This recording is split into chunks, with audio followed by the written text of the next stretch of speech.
బాపట్ల జిల్లా కొల్లూరు మండలం పోతాలంకలో వృద్ధాప్యం వల్ల అనారోగ్యం పాలై మృతి చెందిన గోమాతకు శాస్త్రోక్తంగా అంత్యక్రియలు నిర్వహించింది ఓ రైతు కుటుంబం. ఈడుపుకంటి కుటుంబరావు సుమారు 20 ఏళ్ల క్రితం సంవత్సరం వయసున్న ఆవు దూడను కొన్నారు. దానికి లక్ష్మి అని పేరు పెట్టుకుని తమ కుటుంబంలో ఓ సభ్యురాలిగా పెంచుకున్నారు.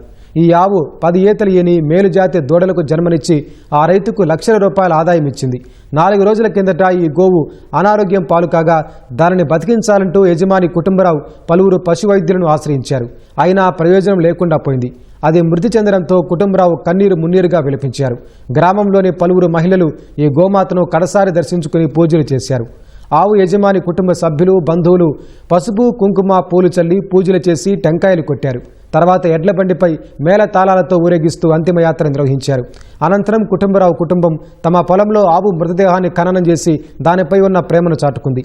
3 ఆడపిల్లలు పెళ్లిళ్లు చేసుకుని కాపురానికి వెళ్లిపోయినా తమతోనే ఉంటుందనుకున్న ఆవు తమను ఒంటరి వాళ్ళను చేసి వెళ్లిపోయిందంటూ కుటుంబరావు ఆవేదన వ్యక్తం చేశారు.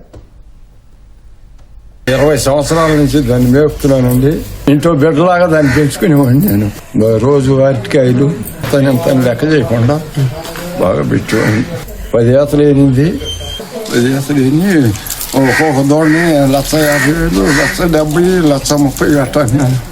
అది ఉండమచ్చింది బాబా గారు గుడి కూడా కట్టించారు. మొన్న 4 రోజుల నుంచి లేకొట్టలేదు. డాక్టర్ గారిని పిలిచి ఇండియాసనాలు అవి చేయించాను.